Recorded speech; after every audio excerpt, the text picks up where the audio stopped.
जोशीमठ में आज होगी मलाड़ी इन और माउंट व्यू होटल को गिराने की कार्रवाई। एनडीएमए सीबीआरआई ने संवेदनशील स्ट्रक्चर को सुरक्षित तरीके से गिराने पर मंथन किया। होटल मलाड़ी को गिराने का काम मंगलवार को लोगों ने विरोध के बाद इसे रोक दिया गया। होटल मालिक ने मुआवजे की मांग की। जोशीमठ में क्षतिग्रस्त मकानों की संख्या 723 तक पहुंची। 86 घरों को अब तक खाली करवाया गया। जोशीमठ से अब तक 131 परिवार किए गए शिफ्ट। जोशीमठ में 344 और पीपल कोटी में 491 रिलीफ कैंप तैयार किए गए। 53 प्रभावित परिवारों को मदद राशि दी गई। 5,000 रुपए प्रति परिवार की दर से पैसे दिए गए। 10 क्षतिग्रस्त घरों को 1,30,000 रुपया प्रति घर के हिसाब से मुआवजा दिया गया। 70 खाद्यान्न किट और 70 कंबल बांटे गए। रक्षा राज्य मंत्री अजय भट्ट ने जोशीमठ का दौरा किया। आर्मी बेस में पीड़ित परिवारों से मुलाकात की। जोशीमठ पर बहुत बड़े खतरे को लेकर लोग चिंतित, सबको पार किया, ये खतरा भी टल जाएगा। बीजेपी नेता उमा भारती ने भरोसा जताया। इंसानों ने पहाड़ों का दोहन किया तभी जोशीमठ का ये हाल हुआ। अखिलेश यादव ने चिंता जताई। जोशीमठ के लोगों की सहायता के लिए हरिद्वार से भेजे जा रहे जरूरी सामान। हरिद्वार से 2500 कंबल और 1000 खाने के पैकेट भेजे गए। योग गुरु स्वामी रामदेव की संस्था पतंजलि की पहल जोशीमठ के बेघरों के लिए भेजी राहत सामग्री। 200 कंबल सहित खाने का सामान भी भेजा। जोशीमठ के बाद अब अलीगढ़ में भी कई घरों में दरार आई। जांच के लिए नगर निगम की टीमें पहुंची।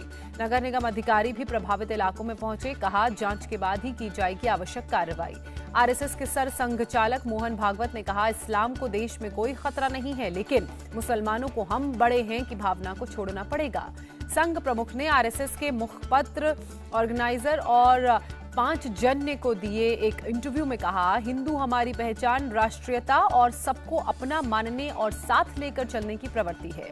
मोहन भागवत ने एलजीबीटी समुदाय का समर्थन किया। कहा, उनकी प्राइवेसी का सम्मान किया जाना चाहिए और संघ इस विचार को प्रोत्साहित करेगा। कांग्रेस की भारत जोड़ो यात्रा का आज 117वां दिन। राहुल गांधी आज शंभू बॉर्डर से पंजाब में करेंगे एंट्री।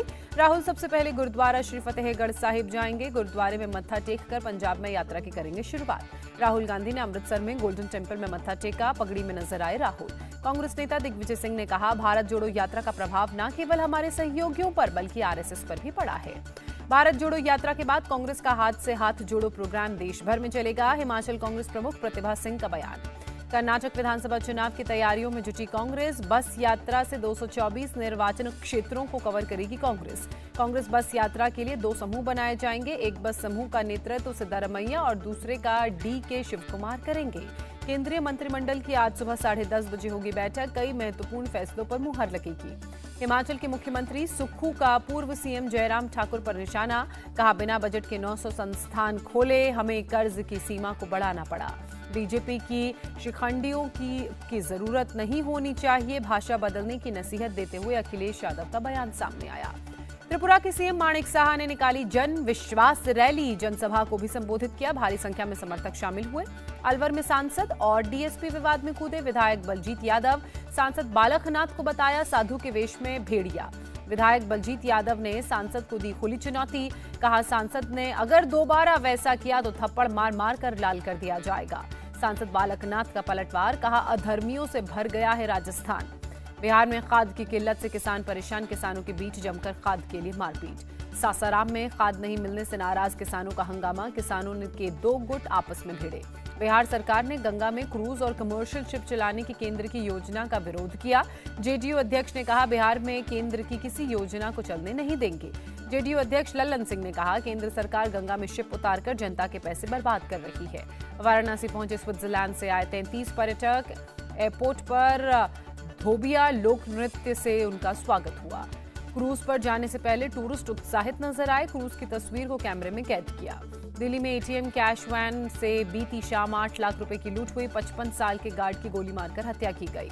जगतपुर फ्लाईओवर के पास आईसीआईसीआई बैंक के एटीएम में पैसा डालने आई थी कैश वैन। लूट को अंजाम देने के बाद बदमाश मौके से फरार।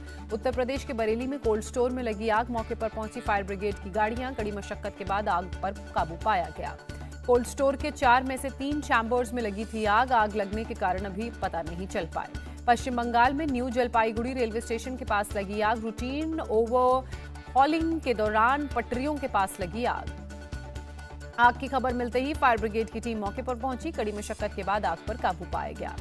शीजान खान की जमानत अर्जी पर आज होगी सुनवाई। पिछली सुनवाई पर वकील ने शीजान को बताया था निर्दोष। सुसाइड से पहले तुनिशा ने वीडियो कॉल पर अली से की थी बात, शीजान के वकील का दावा। शीजान के वकील के दावे पर तुनिशा के वकील देंगे जवाब। कोर्ट आज सुना सकता है फैसला। आजम खान की आज मुंबई कोर्ट में होगी पेशी। मुंबई के एडवोकेट एजाज अब्बास नकवी ने दर्ज कराया है मुकदमा। जेएनयू की पूर्व स्टूडेंट शहला रसीद पर चलेगा केस। दिल्ली के एएलजी ने दी मंजूरी। सेना को लेकर किए थे गलत ट्वीट। कोयता गैंग की दहशत कम करने के लिए पुणे पुलिस का एक्शन। हंसिया बनाने वाले दुकानदारों पर कार्रवाई की। मालेगांव पुलिस ने हथियार तस्करी का खुलासा किया। बड़ी संख्या में हथियार भी बरामद किए। पश्चिम बंगाल के नॉर्थ 24 परगना के कमरहट्टी इलाके में तेज धमाका, महिला सहित 6 लोग घायल। चंडीगढ़ में पुलिस और साइबर टीम का जॉइंट ऑपरेशन, साइबर फ्रॉड के 5 आरोपियों को गिरफ्तार किया। आसनसोल में नकाबपोश डकैतों ने कुरियर कंपनी में बोला धावा, 1 लाख से ज्यादा का कैश लेकर फरार हुए। पश्चिम बंगाल के सियालदह स्टेशन से लेकर पार्क सर्कस तक नौकरी के लिए युवाओं का प्रदर्शन। ममता बनर्जी की सरकार के खिलाफ मोर्चा खोला। जैन समाज का आज हैदराबाद में महारैली का आयोजन। जैन तीर्थ स्थलों को पर्यटन स्थल में बदलने का विरोध। जैन समाज के आंदोलन के बाद गिरिडीह में आदिवासी समाज का आंदोलन, अपने हक और अधिकारों को लेकर आंदोलन। पीएम मोदी 12 जनवरी को कर्नाटक के हुबली में 26वें राष्ट्रीय युवा महोत्सव का उद्घाटन करेंगे। राष्ट्रपति द्रौपदी मुर्मू ने इंदौर में प्रवासी भारतीय दिवस के मौके पर सूरीनाम, गुयाना के राष्ट्रपति से मुलाकात की। प्रवासी भारतीयों ने दुनिया भर में अपने देश भारत का नाम रोशन किया। विदेश मंत्री एस जयशंकर ने बयान दिया। इंडियन आर्मी 15 जनवरी को मनाएगी 75वां आर्मी डे। पहली बार दिल्ली से बाहर होगी आर्मी डे की परेड। भारत ने किया बैलिस्टिक मिसाइल पृथ्वी 2 का सफल परीक्षण। ओडिशा के चांदीपुर परीक्षण रेंज पर टेस्ट किया गया। रक्षा मंत्रालय ने 3 प्रस्तावों को दी मंजूरी। 4,276 करोड़ से सेना नौसेना के लिए खरीदे जाएंगे हथियार। 12 से 26 जनवरी के बीच भारत जापान एयरफोर्स का साझा युद्धाभ्यास। इंडियन एयरफोर्स ने फिलीपींस के हवाई अड्डे का दौरा भी किया। लखनऊ में आज मंत्री नंद गोपाल नंदी का भव्य रोड शो। निवेशकों से नंदी करेंगे मुलाकात। सीएम योगी आदित्यनाथ पहुंचे गोरखनाथ मंदिर। खिचड़ी मेले की तैयारियों का जायजा लिया। कश्मीर में आज और कल होगी भारी बर्फबारी। मौसम विभाग ने जारी किया बर्फबारी का अलर्ट। जम्मू और कश्मीर के इलाकों में वेस्टर्न डिस्टर्बेंस का असर। श्रीनगर में हल्की से मध्यम बारिश और बर्फबारी का अनुमान। पंजाब के भटिंडा में ठंड और घने कोहरे से लोगों की बड़ी परेशानी। कोहरे की वजह से विजिबिलिटी कम हुई। गाड़ियों और ट्रेनों की रफ्तार भी धीमी हुई। बूस्टर डोज के तौर पर कोवोवैक्स को अनुमति दे सकती है सरकार। आज होगा फैसला। कोविड वर्किंग ग्रुप के चेयरमैन का बयान। जीनोमिक निगरानी बढ़ाई गई और एयरपोर्ट पर स्क्रीनिंग भी शुरू की गई। यूक्रेन के खेरसों पर रूसी बमबारी जारी। रिहायशी इलाकों को टारगेट किया गया। यूक्रेन के बखमुत में मेडिकल सर्विस के कर्मचारी सैनिकों को बचाने में जुटे। अस्पतालों में 24 घंटे घायल सैनिकों का आना जारी। रूस ने नॉर्वेजियन सागर में किया नेवी का युद्धाभ्यास। हाइपरसोनिक मिसाइल से लैस जहाज नेवी की ड्रिल में शामिल। रूसी सेना ने युद्धाभ्यास का वीडियो भी शेयर किया। 130 मीटर लंबा एडमिरल गोर्शवॉक फ्रिगेट पहली बार नजर आया। पेरू में प्रदर्शनकारियों और पुलिस के बीच हिंसक झड़प। अब तक 13 लोगों के मारे जाने की खबर। पूर्व राष्ट्रपति पेड्रो कास्तेलो की रिहाई के लिए सड़कों पर उतरे लोग। तुरंत चुनाव करवाने की भी मांग। नेपाल के प्रधानमंत्री पुष्प कमल को संसद में मिला प्रचंड बहुमत। प्रतिनिधि सभा में विश्वास मत जीता। अमेरिका ने पाकिस्तान को दी $100 मिलियन की मदद। बाढ़ से हुए नुकसान की रिकवरी के लिए दिया पैसा। अमेरिका के कैलिफोर्निया में भारी बारिश से बाढ़ जैसे हालात। वेंचुरा नदी खतरे के निशान के ऊपर पहुंची। कैलिफोर्निया के वेंचुरा काउंटी में हेलीकॉप्टर से रेस्क्यू का काम जारी। टापू पर फंसे लोगों को हेलीकॉप्टर से निकाला गया। कैलिफोर्निया के सांता बारबरा में रिहायशी इलाकों में पानी भरा। सड़कों पर डूबी गाड़ियां। आने जाने के लिए नाव का लोगों ने लिया सहारा। केंद्रीय मंत्री पीयूष गोयल ने नेस्डेक में भारत की आर्थिक तरक्की के बारे में बताया। कहा, यह इंडिया में काम करने का सबसे सही वक्त। माइकल देवव्रत पात्रा फिर बनाए गए आरबीआई के डेप्यूटी गवर्नर। केंद्र सरकार ने की नियुक्ति। उत्तराखंड सरकार की बड़ी पहल। ग्रामीण क्षेत्रों के व्यवसाय में महिलाओं की भागीदारी के लिए रूरल बिजनेस इंक्यूबेटर हब बनेंगे। भारत ने पहले वनडे में श्रीलंका को 67 रनों से हराया। 3 मैचों की सीरीज में 1-0 की बढ़त।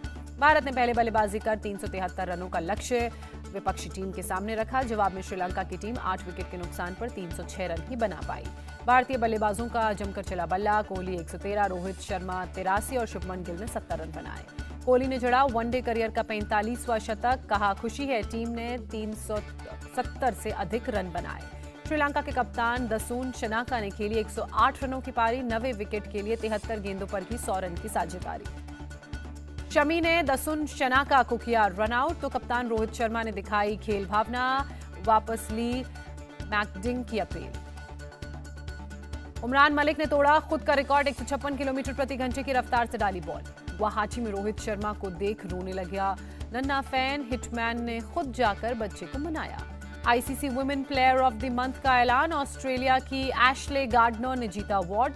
इंग्लैंड के बल्लेबाज हैरी ब्रुक बने ICC player of the month, Pakistan के खिलाफ शानदार प्रदर्शन के लिए मिला इनाम। मलेशिया ओपन बैडमिंटन टूर्नामेंट में त्रिशा गायत्री की जोड़ी जीती, किदाम्बी श्रीकांत और साइना नेहवाल पहले दौर से बाहर। मनिका बत्रा और Sreeja Akula Asian WTTC continental stage के प्री क्वार्टर फाइनल में पहुंची। ओडिशा में सैंड आर्टिस्ट सुदर्शन पटनायक ने बनाई 105 फीट की हॉकी स्टिक, 5000 हॉकी की गेंद और रेत से बनाया सबसे लंबी हॉकी स्टिक। शाहरुख खान की फिल्म पठान का ट्रेलर हुआ लॉन्च, शाहरुख, जॉनी अब्राहम और दीपिका पादुकोण का जोरदार एक्शन ट्रेलर में आया नजर। शाहरुख खान ने सोशल मीडिया पर किया एक्शन एडवेंचर का वादा, पठान 25 जनवरी को बड़े पर्दे पर होगी रिलीज। ऑस्कर्स 2023 के लिए शॉर्टलिस्ट हुई द कश्मीर फाइल्स, भारत से ऑस्कर में सिलेक्ट हुई 5 फिल्मों में से एक। कश्मीर फाइल्स के ऑस्कर में शॉर्टलिस्ट होने पर अनुपम खेर ने जताई खुशी, कहा 32 साल तक इस बारे में किसी ने नहीं की कोई बात। इंडिया टीवी हर वक्त हर जगह डाउनलोड करने के लिए सर्च करें India TV news Google play store या ऐप स्टोर पर।